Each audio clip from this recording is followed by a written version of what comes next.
بسم اللہ الرحمن الرحیم۔ السلام علیکم ناظرین، میں حبیب مسلم پروگرام گوشہ ادراک کے ساتھ آپ کی خدمت میں حاضر ہوں۔ آج 23 جون ہے، 12 ذیقعدہ ہے اور بدھ کا روز ہے۔ پروردگار کی بارگاہ میں دعا گو بھی ہوں اور پر امید بھی ہوں کہ پوری دنیا میں آپ جہاں کہیں بھی ہوں گے صدقے میں محمد و آل محمد علیہ السلام کے خیر وافیت سے ہوں گے۔ ناظرین، آپ کو ہمارے اس پروگرام کے فارمیٹ کا علم ہے۔ اس میں عموماً زیادہ جو ہماری گفتگو ہوئی ہے وہ اس میں ایک انسان کی حریت کے اوپر ہوئی ہے، انسان کے اس سسٹم کے اوپر ہوئی ہے جو ایک الہی سسٹم انسانوں کی زندگیاں گزارنے کے لیے ایک خدا کی طرف سے دیا گیا، اور بعض ان سسٹموں کی جانب جو کہ انسان نے خود وضع کیے، اس کے اوپر ایک مفصل بحث آپ کی خدمت میں پیش کی۔ تربیت اولاد کے اوپر، والدین کے کردار کے اوپر، گھر کے ماحول کے اوپر، ان تمام چیزوں کے بعد آج جو ہم بات کریں گے، آج ہمارا موضوع رہے گا قرآن کریم کے معارف۔ قرآن کریم کی طرف نگاہ کریں گے اور اس بہترین موضوع کے اوپر گفتگو کرنے کے لیے ہمارے ساتھ موجود ہیں ہمیشہ کی طرح آپ کی جانی پہچانی شخصیت علامہ سید نجمل حسن نقوی صاحب۔ قبلہ آپ کو پروگرام میں خوش آمدید کہیں گے اور آپ کی خدمت میں سلام عرض کریں گے۔ آپ کی خدمت میں بھی اور تمام تر دیکھنے والوں کی خدمت میں بھی انتہائی ادب کے ساتھ سلام عرض کرتے ہیں، اور اس دعا کے ساتھ کہ پروردگار ہماری ان ساعتوں کو اپنی اطاعت و بندگی میں شمار فرمائے اور اپنے خالص بندوں میں سے ہمیں جگہ عطا فرمائے۔ جزاک اللہ۔ انشاءاللہ ناظرین، جیسا کہ ابھی ہم نے آپ کی خدمت میں عرض کی کہ آج کا ہمارا موضوع قرآن کریم کے معارف رہے گا، تو قبلہ تھوڑی سی تمیدی گفتگو ہو جائے تاکہ زیادہ سے زیادہ جو ہے وہ گوشے آیا ہو جائیں اور زیادہ خطوط کے اوپر ہماری گفتگو ہو سکے، کیونکہ ٹائم بہت محدود ہوتا ہے اور ہم پوری کوشش کرتے ہیں کہ زیادہ سے زیادہ جو ہے وہ اس ٹائم سے استفادہ کریں۔ تو کیا قرآن کریم کی معرفت ممکن ہے قبلہ؟ بسم اللہ الرحمن الرحیم۔ بہت ہی بنیادی سوال ہے اور بہت ہی بنیادی موضوع ہے۔ میں دو آیتوں کے ریفرنس کے ساتھ اس سوال کو میں ایڈریس کروں گا۔ ایک جگہ تو یہ بات قرآن نے بیان فرمائی ہے، وَلَقَدْ يَسَّرْنَا الْقُرْآنَ لِلذِّكْرِ فَهَلْ مِن مُدَّكِرٍ۔ ہم نے بے شک قرآن کو جو ہے وہ آسان کر دیا ہے، کس مقصد کے لیے؟ للذکر، ذکر کے لیے۔ اور کیا کوئی ہے جو اس ذکر سے متذکر ہو؟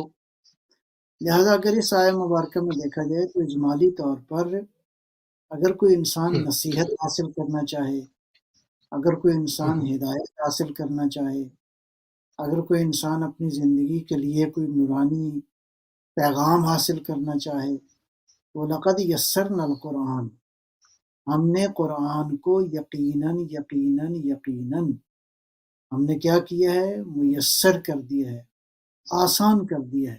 لہذا اس قرآن کریم سے نصیحت حاصل کرنا بہت آسان ہے۔ یعنی نصیحت کے حوالے سے اگر کوئی نصیحت حاصل کرنا چاہے، اپنی زندگی میں کوئی ہدایت حاصل کرنا چاہے، اگر کوئی اپنی زندگی میں واقع انسانی ہدایت کے پہلوؤں کو دیکھنا چاہے تو اللہ اس آیت میں اور بھی جگہوں پر ارشاد فرمایا کہ ذکر کے لیے یہ میسر ہے، یعنی آسان ہے۔ سبحان حل اللہ، آسان۔ تو کوئی ہے جو اس تذکر سے، اس یاد دہانی سے، اس وعظ و نصیحت سے، اس پند و موضع سے ہدایت حاصل کرے؟ وہ میسر۔ لہٰذا اس مرحلے میں تو قرآن فہمی اور قرآن کے معارف کو سمجھنا، قرآن کی معرفت حاصل کرنا، میں سمجھتا ہوں کہ یہ دعوت جو ہے میسر ہے ہر انسان کے لیے۔ دوسرا جو ہے، ایک جگہ ارشاد فرما رہا ہے پروردگار، سورہ ہجر میں ہے، وَلَقَدْ آتَيْنَاكَ سَبْعًا مِّنَ الْمَثَانِي وَالْقُرْآنَ الْعَظِيمَ، ہم نے آپ کو سبع مثانی دیا ہے، عطا کیا ہے، اور ہم نے قرآن عظیم عطا کیا ہے۔ یعنی جب اللہ العظیم کسی چیز کو کہہ رہا ہے عظیم، تو اس کا مطلب یہ ہے کہ یعنی قرآن کوئی چھوٹی کتاب نہیں ہے، قرآن عظیم کتاب ہے۔ یہی معنی کہ اگر قرآن کے معارف کو آپ دیکھنا چاہیں گے، قرآن کریم کی معرفت کے اندر اس سمندر میں اترنا چاہیں گے تو یہ ممکن نہیں ہے۔ لہٰذا یہی وجہ ممکن نہیں ہے۔ نہیں ہے۔ اب یہ ہے کہ دو باتیں ہیں۔ نمبر ایک، آج تک قرآن کریم کی جتنی بھی تفاسیر آئی ہیں، اجمالی طور پہ کہا جا سکتا ہے صدر اسلام سے لے کر ابھی تک تقریباً کو 200 کے قریب تفسیریں لکھی گئی ہیں عالم اسلام کے اندر۔ اہل سنت کے بہت سارے علماء نے، بڑے بڑے اسکالرز نے لکھی ہیں۔ ہمارے ہاں اہل تشیع کے ہاں بڑی تفاسیر، اور ابھی یہ سلسلہ جاری ہے۔ تو کوئی مفسر یہ دعویٰ نہیں کر سکتا پورے یقین کے ساتھ کہ میں جو حقیقی پیغام تھا میں نے اس سارے کے سارے کو درک کر لیا ہے۔ ایسا نہیں ہے، ہر ایک کا ادراک اپنی بساط کے مطابق ہے۔ نتیجتاً یہ ہے کہ قرآن کریم کے معارف کو جو ہے وہ سمجھنا ممکن ہی نہیں ہے۔ صرف ہم یہ کہہ سکتے ہیں کہ ہر بشر اپنی بساط کے مطابق، اپنی وسعت کے مطابق، اپنی ظرفیت کے مطابق، جتنا اس کا فہم ہے، جتنی اس کی شخصیت کی وسعت ہے، لہٰذا اب ہم یہ کہیں گے کہ قرآن کریم کی ساری حقیقت کو اللہ نے پیغمبر اکرم صلوات اللہ سلام اللہ علیہ کے سینہ مبارک میں نازل فرمایا۔ لہٰذا وہ یہ دعویٰ کریں کہ ہم قرآن کو سمجھتے ہیں تو یہ بات بالکل سمجھ نہیں آتی ہے۔ اللہ عالم حیث یجعل رسالتہ، اللہ بہتر جانتا ہے کہ اس نے اپنی رسالت کو کہاں رکھنا۔ اجازت تو یہاں ایک بہت ہی خوبصورت اور بہت ہی جامع اور بہت ہی عمیق ایک حدیث ہے ختم مرتبت صلی اللہ علیہ وآلہ وسلم سے۔ میں اس حدیث کو پڑھتا، حدیث جو ہے وہ اہل سنت اور شیعہ دونوں محدثین نے لکھی ہے اور بہت ہی جامع اور بہت ہی خوبصورت حدیث ہے۔ فرمایا لا خیر فی العیش، زندگی میں کوئی خیر و برکت نہیں ہے الا لمستمع واع او عالم ناطق، دو آدمیوں کے لیے زندگی میں خیر ہے، زندگی میں برکت ہے۔ ایک وہ جو سنتا ہے لیکن خالی سنتا نہیں ہے، مستمع واع یعنی پورے غور سے سنتا ہے اور سننے کے بعد اس پہ توجہ کرتا ہے۔ بے الفاظ دیگر ایسا سننے والا ہے جو مطالب کو اپنی جان پر اتارتا ہے۔ ایک دفعہ یہ ہے سننا خالی ایسے ہی بغیر کسی توجہ کے سننا، یہ درست نہیں ہے۔ لمستمع واع، ہاں لمستمع واع، وہ آدمی جو سنتا ہے، الذین یستمعون القول، وہ جو قول کو، باتوں کو بڑے غور کے ساتھ سنتے ہیں۔ وہ عالم او عالم ناطق، یا زندگی میں خیر اس کے لیے ہے جو عالم ہے، لیکن کیسا عالم ہے؟ ناطق ہے، یعنی خالی عالم نہیں ہے بلکہ اس کے وجود سے علم جو ہے وہ لوگ اس سے استفادہ کرتے ہیں۔ ایھا الناس، لوگو، انکم فی زمان ہدنۃ، لوگوں تمہارا زمانہ جو ہے وہ زمانہ ہدنہ ہے۔ روایت میں اس کے اوپر بحث کی گئی ہے، لہذا روایت ہی کو پڑھتا ہوں۔ وَإِنَّ السَّيْرَ بِكُمْ سَرِيعٌ، تمہیں بڑی تیزی کے ساتھ لے جا رہے ہیں۔ بہت ہی جامع ہے یہ جملہ، بلکہ ایک جملہ بہت ہی گہرا مطلب ہے اس کے اندر۔ ان السَّيْرَ بِكُمْ سَرِيعٌ، بڑی تیزی کے ساتھ تمہیں لے جا رہے ہیں، گویا زمانہ بڑی تیزی سے گزر رہا ہے۔ وَقَدْ رَأَيْتُمُ اللَّيْلَ وَالنَّهَارَ يُبْدِيَانِ كُلَّ جَدِيدٍ، تم لیل و نہار کو، دن اور رات کو دیکھ رہے ہو، جو آج جدید ہے اس کو یہ کہنا اور فرسودہ کر رہے ہیں۔ آج جدید ہے لیکن کل یہ کہنا ہو جائے گا، فرسودہ ہو جائے گا، قدیم ہو جائے گا، ختم ہو جائے گا، یعنی گویا فنا کی منزل کی طرف جو ہے وہ بڑھ جائے گا۔ وَيُقَرِّبَانِ كُلَّ بَعِيدٍ، جو بعید ہے اس کو یہ لیل و نہار، یہ شب و روز، یہ دن اور رات اس کو قریب کر رہے ہیں۔ وَيَأْتِيَانِ بِكُلِّ مَوْعُودٍ، ہر وعدہ جو ہے وہ یہ دونوں پورا کر رہے ہیں، دن اور رات، وہ وعدے جو کل کو کیے گئے ہیں انسان کے ساتھ، وہ وعدے پورے کر رہے ہیں۔ وَعِدُّ الْجِهَادَ لِبُعْدِ الْمِزْمَارِ، دیکھو گھوڑے کا میدان، وہ جو مقابلے کا میدان ہے، اس کے لیے اپنے آپ کو تیار کرو۔ فقال حیاک المقداد، جناب مقداد محفل میں تھے، تو عرض کیا یا نبی اللہ مل ہدنا، یہ جو آپ نے ارشاد فرمایا کہ تم زمانہ ہدنا میں ہو، اے اللہ کے نبی اس سے کیا مراد ہے؟ قال، اس سے آپ نے کیا مراد ارشاد ہے؟ صحیح. بلاء و انقطاع، یہ ہدنا سے مراد آزمائشیں ہیں، بلائیں ہیں، امتحانات ہیں، اطلاعات ہیں، و انقطاع، اور یہ پھر آزمائشیں ختم ہو جانے والی ہیں. یعنی تم زمانہ ہدنا میں ہو، گویا ایک امتحان اور اطلاع، اور اس کے بعد یہ اطلاع یہ امتحان ختم ہو جانے والا ہے. ختم ہو جائے گا. صحیح. فَإِذَا الْتَبَسَتِ الْأُمُورُ عَلَيْكُمْ كَقِطْعِ اللَّيْلِ الْمُظْلِمِ فَعَلَيْكُمْ بِالْقُرْآنِ، اور جب کبھی بھی صحیح. معاملات، جب کبھی بھی امور تمہارے لیے مشتبہ ہو جائیں، التبست یعنی سمجھ میں نہ آئے کہ حقیقت کیا ہے، حقائق کیا ہیں، اس طرح ہو جائے کہ جیسے سیاہ تاریک رات ہوتی ہے. لیکن سیاہ تاریک رات میں چیونٹی جو ہے وہ چل رہی ہو اگر کہیں پتھر پہ، وہ بھی کالے پتھر کے اوپر، تو کچھ نہیں نظر آتا. بعض اوقات انسان کی صحیح. زندگی کے معاملات ایسے ہی ہو جاتے ہیں. تو آپ نے ارشاد فرمایا ایسے معاملے میں التبست، فائدہ التبست الامور علیکم کقطع اللیل المظلم فعلیکم بالقرآن، اللہ. قرآن کا دامن تھام لو. یعنی آپ دیکھیں کہ کس سبحان طرح اللہ. سبحان.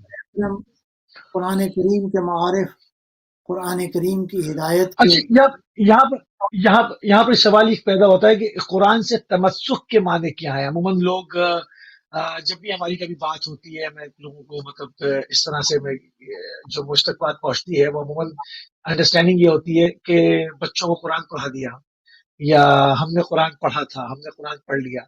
کافی کیا صرف قرآن کو ختم کر لینا، اس کی تلاوت سنتے ہوئے آنا جانا، یہ کافی ہے، یا اس کے مطلب اس کو درک کرنا، مطلب اس سے تمسک کو ذرا کھولیں اس کو قبلہ.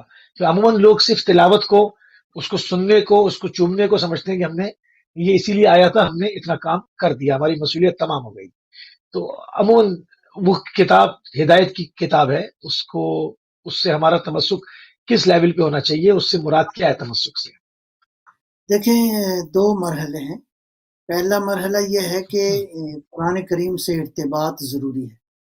وہ ارتباط بہت سادہ ارتباط یہی ہے کہ اس کی تلاوت کی جائے، اس کو پڑھا جائے، اس کو سیکھا جائے، اور یہ ایک لیول ہے. اس کی تلاوت کو سنا جائے، یہ بہت ہی سادہ سا رابطہ ہے قرآن کریم کے ساتھ. اور اس سے اگلا مرحلہ یہ ہے کہ انسان قرآن کریم کے ترجمے کو پڑھے، اور یا پھر آہستہ آہستہ یہ ہے کہ قرآن کی حقیقتوں کو سمجھنے تفسیر. کے لیے. ہاں، تو میں اسی روایت کو تھوڑا سا اور میں آگے چلتا ہوں. فَإِنَّهُ جی بسم اللہ. شَافِعٌ شَفَّ، یہ ایسا ہے کہ جو شفیع ہے، یہ قرآن شفاعت کرنے والا ہے. بہت سارے لوگ شفاعت کریں گے، قرآن بھی شفاعت کرے گا، اور اس کی شفاعت شفاعت کرے گا. کے اندر فرماتے ہیں کہ قبول کیا جائے گا. قابل غور آگے یہ ہے ماحل مصدق، اور اگر قرآن نے کہیں شکایت کر دی کسی کے بارے میں تو مصدق، اس کی شکایت کی تصدیق کی جائے گی. گویا اللہ قرآن کی شکایت کو رد نہیں کرے گا. ومن جعلہ صحیح. امامہ قادہ الی الجنہ، جو قرآن کو امام بناتا ہے، جو قرآن کو آگے رکھتا ہے، تو یہ قرآن اس کو مطلب ہے یوں سمجھیں کھینچ کر لے جائے گا جنت کی طرف.